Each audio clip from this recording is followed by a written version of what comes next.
All right, so if you're like me, this is the third quarter results, but it's amazing to think that it's the end of summer already, right? School started today. But we are reporting the third quarter results, which takes us through June. So we have just a few more weeks of the fiscal year, and then we'll be done. So we'll start off with the general fund, the balance sheet highlights. Our cash balance is up $3.1 million. A lot of that is due to last year's fiscal year-end results with an increase of $1.9 million. We have normal fluctuations in current assets and liabilities, and the revenues and expenditures there that I've noted, I will explain next. The general fund revenues, this chart shows you the revenues where they're at year-to-date compared to budget. We always like to highlight the property tax percent collected on current taxes. So the current tax rate collection rate is 98.14% compared to 98.34% last year, so we're very comparable there. Our property tax revenues in dollars are up $3.9 million or 8.8% over last year, and that's due to, of course, increase in taxable values.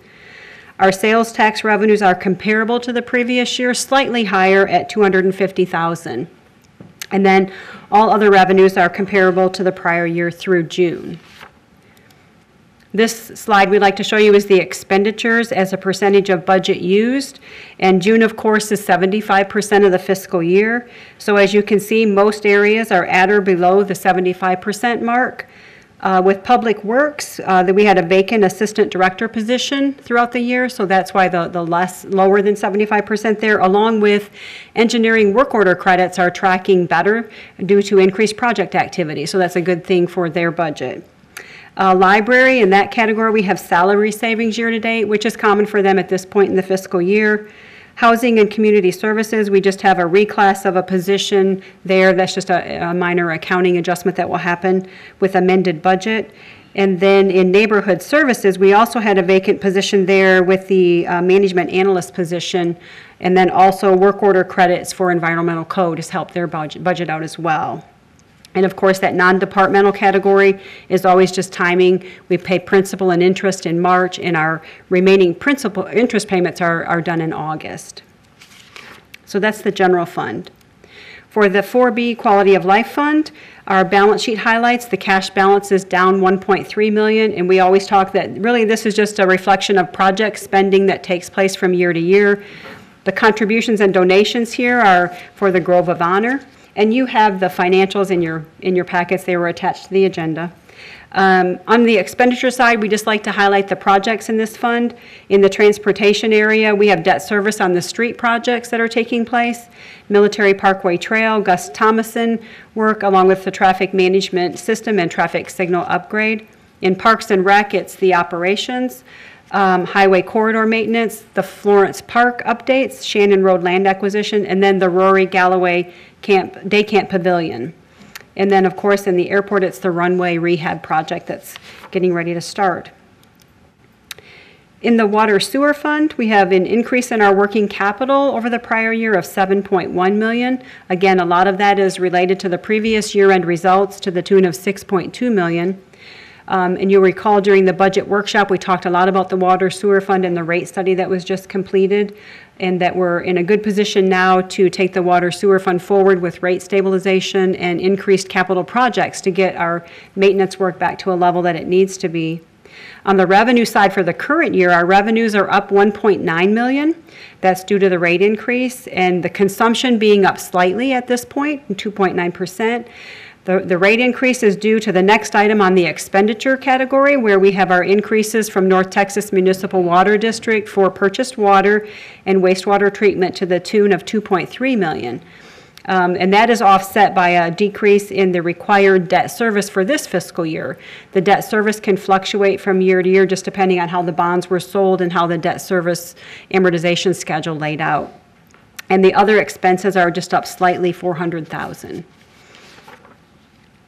This chart shows you the consumption of water billed, and our first quarter was up slightly, second quarter was down, kind of negated it year to date through the second quarter, but as of the third quarter was up 7.9%, bringing us to that 2.9% increase in consumption year to date. The Drainage Utility District Fund, the working capital here has a slight decrease over the prior year. That's just according to budget. Our revenues are up slightly by $46,000. Residential down slightly due to a timing thing with an accrual at year end, but the commercial charges are up $43,000. Increased activity there, but also we started to build those inactive drainage accounts that started last year. So this is a full year of the effect of that. So that's good for the drainage fund. On the expenditure side, our overall expenses are up $125,000 as budgeted.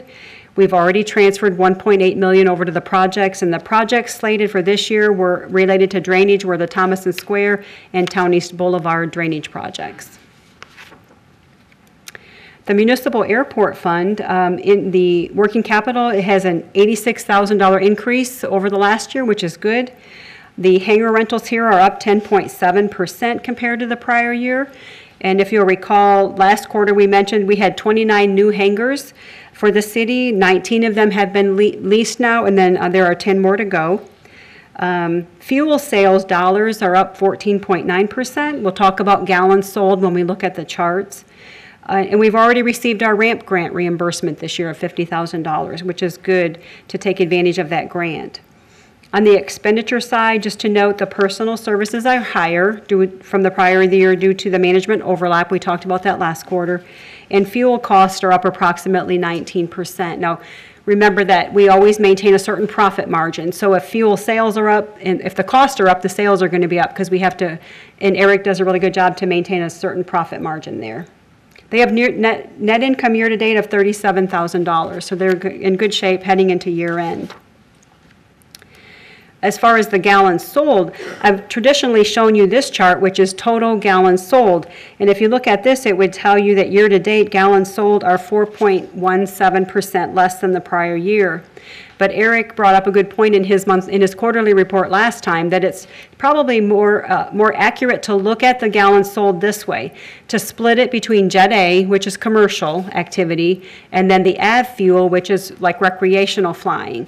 So Jet A, this is the corporate gallons of fuel sold, and this is the majority of the gallons sold for the airport. But the gallons sold here are 2.5% more than the prior year. And the corporate fuel is what's going to support the airport activity. If you look at the next slide, on the avgas, this is the recreational flying. The gallons sold here are actually down 18.7%. So it draws that down in total gallons sold. It draws that total look down. I think so. We're gonna show it to you this way going forward. Jet A separate from avgas, just so you know that. On the golf course, the overall revenue highlights here, the revenues are up 8.3% compared to the prior year, and year-to-date rounds of golf are up 2.7%, and their expenditures are down 4.8%. And we had this note on the utilities from the previous quarters, but they have net income year-to-date of almost $4,000, and last year at this point they had a net loss of $93,000. So they're again having a good year and on target to end the year very positively for the golf course. We always show you the rounds of golf here. So again, the first quarter sold, it was up. Second quarter, actually all 3 quarters were up. Year to date, 2.7% year to date for rounds of golf sold. The Group Medical Insurance Fund, here the revenues are less than the prior year. This is really due to the plan selections for retirees and active employees.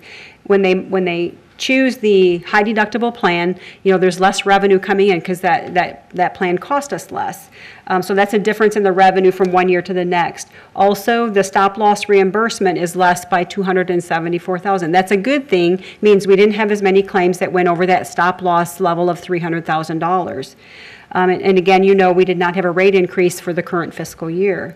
On the expenditure side, the plan is doing well. The health claims expenditures are actually $170,000 less than the prior year, and pharmaceutical costs are less by $205,000.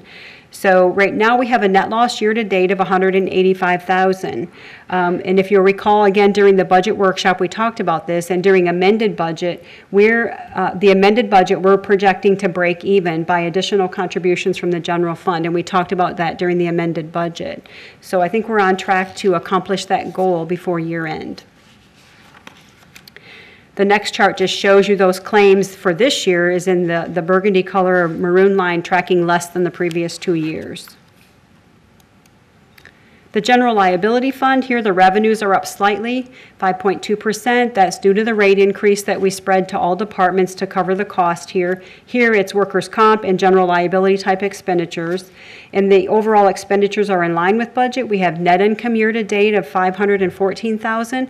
We're hoping to end the year strong to again knock down that negative fund balance. So we're on target to do that for this year. The hotel occupancy tax fund, here our revenues are up 9.3% compared to the prior year. Just a note that our hotels are now remitting monthly. We have a new service that they started in January where the hotels can remit online, and they're doing it monthly, which is according to our ordinance. And then I did want to note that in the revenues, there's approximately $20,000 of delinquent hotel occupancy tax that has been collected. And there will be a report coming to council probably at the end of this week that will give you an update on the status of the audit that we conducted last fall on the first 7 hotels and the list of hotels that are being selected for the next audit coming up this October, November. And we'll give you a status on the audit from last year and where we're at in collecting any delinquent taxes there, and then what we're looking to do in the fall this year. But this fund has a net income year-to-date of $477,000. We always like to show you the chart. This is the chart that shows that the year-to-date revenues are up 9.3%. And then we've always shown you these other 2 charts, the quarterly average daily room rate. So this kind of tells you if our revenues are up, is it a result of room rates going up or occupancy? And there's 2 factors that you have to look at. So this chart shows you the average daily room rate. And you can see here, Mesquite is in the orange, Dallas in the green, and the state of Texas is burgundy. We should look at all 3 things, what's happening here in the city, in the Metroplex, and across the state. So you see this large decrease, 10.1%. This is comparing fiscal year Q3 for Mesquite, average room rate decreased 10.1% compared to the third quarter last year. Now, to put that in dollars, our average room rate went from $67 to $60, the average room rate. And so you might say, well, how does that compare across the state or in the DFW area? The state average room rate, just so you know, if you're wondering, is about $111, the average room rate across the state. Now, when you look at Mesquite, this information comes from a book that's called Texas Hotel Performance Fact Book, and they put it out quarterly. They produce the report quarterly. They look at all of Mesquite's hotels. We have 23 hotels. Of the 23 hotels, we would have 5 what we would consider premier hotels, or the larger hotels. Of those 3 of those have average room rates of $94 to $107. So they're in line with the average for the state. Of those 23 hotels, 5 are premier, like I said, 18 are non-premier, and 12 of those hotels in Mesquite have a room rate of less than $50. So I know that Wayne and his new staff, they're looking at things to do to help these hotels kind of improve in that area. So, and then just so you know that 5 of the hotels in Mesquite are on the T25 list. So, and you know, those are being addressed as well. So this chart shows average daily room rate. If you look at the occupancy rate, that's the next chart. This chart shows you that we've had an increase of 2.1% this quarter, third quarter, compared to the third quarter last year for the occupancy rate for Mesquite hotels. And you can see the Metroplex was pretty flat, and then the state overall was right around 2%. So both charts are important to use when you're considering the revenue effect in the hotel occupancy tax fund. So that is the end. So I would answer any questions that you might have. Thank you. Any questions on the financial report, Ms. Moll? All right. Thank you. Okay, thank you.